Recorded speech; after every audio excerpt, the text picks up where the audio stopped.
I want to thank everybody for participating in the video I made called Vote, which of my hair loss theories do you actually agree with?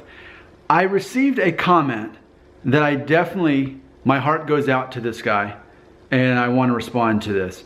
So he reached out to me 2 days ago. His name's Christian Hurrier, it looks like. And here's what he says. Hey, Nick Show, I need your help. I'm afraid of Christmas, in specific, the meeting with other family members that haven't seen me for a year. And this year, I buzzed my hair to a 1 millimeter because of my hair loss.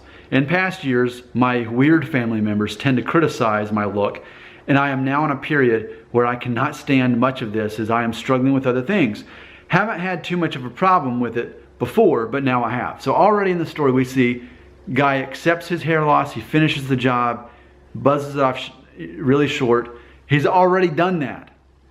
And we're talking about the next step as he's dealing with negative energy, negative feedback from family members, which, you know, it's funny, the relationship we have with family members, we know them so well that, you know, it's like this, the people that you love the most are the people that you hurt the most. You know, it kind of goes to that.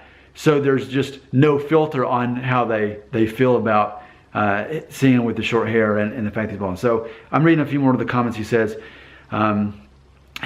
in the past, I had asked him, I said, just to make sure I understand, you're saying that you need confidence to reinvent yourself before you see your family for Christmas. That's what I'm asking. After having already buzzed off his hair or shaved it off. And he says, quote, in the past couple of months, I gained a lot of confidence, but not false confidence like bald is better because it's easier to handle, no more haircuts, looks more masculine, etc. I had real confidence, like if someone said something about my bald head, I was trying to understand the meaning behind his words. And just described very openly and calmly my feelings behind the balding process, and that isn't easy for me. And what I got back was true respect for my honesty and patience. But now, as I am having real trouble with the university and the job besides that, I don't have the empathy and patience anymore and feel that if someone would mention it, I would just lose a bit much control. Usually I'm fine from time to time with losing control, but I don't this on Christmas to affect, I don't want this to affect other people on Christmas. Maybe it sounds strange, but I can imagine that it would be helpful for me if you would do like a role play with your alternative ways to deal with a statement like, hey boy, what are you looking like? What has happened to your hair? You look better before, end quote. So, hey, I'm up for the challenge. Like, this is totally up my alley. I love this. And I want to thank you for being honest and vulnerable enough to come to me with this. This is the Brotherhood of the Hair Loss. We don't judge each other here. The people who do are kicked out. They're morons. They're insecure. Christian is not an insecure guy. Christian is someone who just needs a little bit of a boost, a little bit of a help to get through a patchy area. And sure, if you are experiencing stress in other parts of your life, of course that's going to have an effect on other things, and not just, you know, as you deal with hair loss. Other things, anything. I can't name it because it can be anything. So I recognize that can have an effect. And I want to praise you, Christian, already, because you've shown confidence. You've already got that mentality. I'm going to say two things, and this may not be helpful. I hope it is. Two things that really come to mind instantly as far as this goes. The first thing is I would say, is there any way you could reinvent yourself in addition to have already buzzed off your hair and reinvented yourself that way? I don't know. Is there like a new jacket you can buy yourself? You know, maybe in some way spend a little bit more money on yourself on some kind of item that you wouldn't normally. Maybe a watch, maybe a jacket. I don't know. Something that makes you feel like cool and modern and manly. Like some kind of accessory. Which I think can serve to channel some of that lack of energy, motivation that you need to be as patient as you're saying that you need to be. I know that sounds maybe even petty or superficial, but I think that could be the thing to distract you enough to get you back on track mentally where you need to be. So that's part one of my response. Part two of my response, so I'm gonna do this. Hey boy, what are you looking like? What's happened to your hair, boy? You looked better before. Ain't that right, Margaret? Didn't he look better when he had hair? He's looking like a bald freak over here. Can you believe that, Margaret? Okay, so that's I hope that meets your expectations. Because, and it's funny because on one side of my family, that's kind of how things are a little bit. Like the moment, and I mean, when I was 25, and my Norwood 2 started kicking in, like more obvious than before, it was brought up by a few people on that side of the family. And I think to interpret it was their way of saying, yep, you're like all of us. You lose your hair throughout your life. You're not an exception to the rule. You're one of us.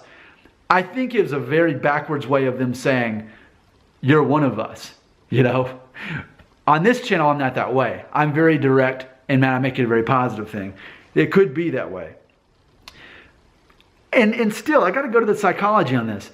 What do I always say? Who's not welcome on my channel? Morons. Morons are insecure people that criticize other people, and either for losing their hair or for openly talking about their insecurities about hair loss. No one should be judged for those things. Only morons that are insecure would judge somebody like that. And maybe you've got some people in your family that are insecure in themselves. And it may have nothing to do with hair loss. It could be to do anything. Maybe they didn't get to go to college like you did. And that bothered them. And they were always intimidated by that, the fact that they didn't have that opportunity. People are, we all have things going on in our head. You never know what's going on in someone else's head. But I say someone who's so open to vocalize criticism for you, either going bald or shaving it off, they can't be too secure in who they are. And if so, it'd be some kind of faux confidence like Donald Trump. No one thinks Donald Trump has, issues with being secure in himself. But it's so over the top that it's not someone that you can enjoy being around because you're always under scrutiny. When someone's always that judgmental of you all the time, it always makes me think that person has unresolved stuff in their identity, and that's why they're that way. So ultimately, if nothing else, here's what I'm going to say to you, Christian. Again, thank you for leaving this comment. Ultimately, though, what I would say is this.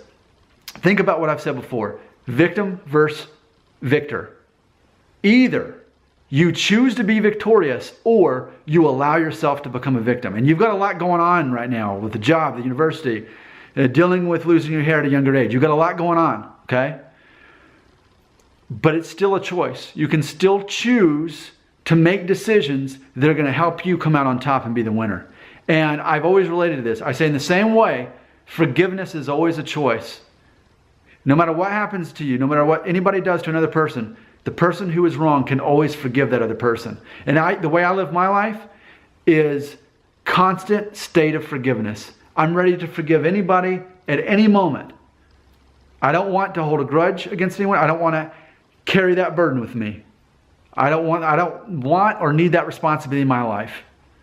So keep that in mind too. Constant state of forgiveness, even if they mean it with the most ill intent towards you for the holidays. Just think, you know what? There's probably some stuff that they never figured out in their life and never settled out for their identity, and they're taking it out on you. But you're too good of a person to have to stoop to their level. You can just think, you know what? I'm Christian. I'm confident in myself. I've got a lot of good stuff going on in my life. Even if things are kind of taking a dip right now altogether, they're going to get better because I'm Christian and I'm victorious. And I'm Nick Shell, and I love you, man. I do.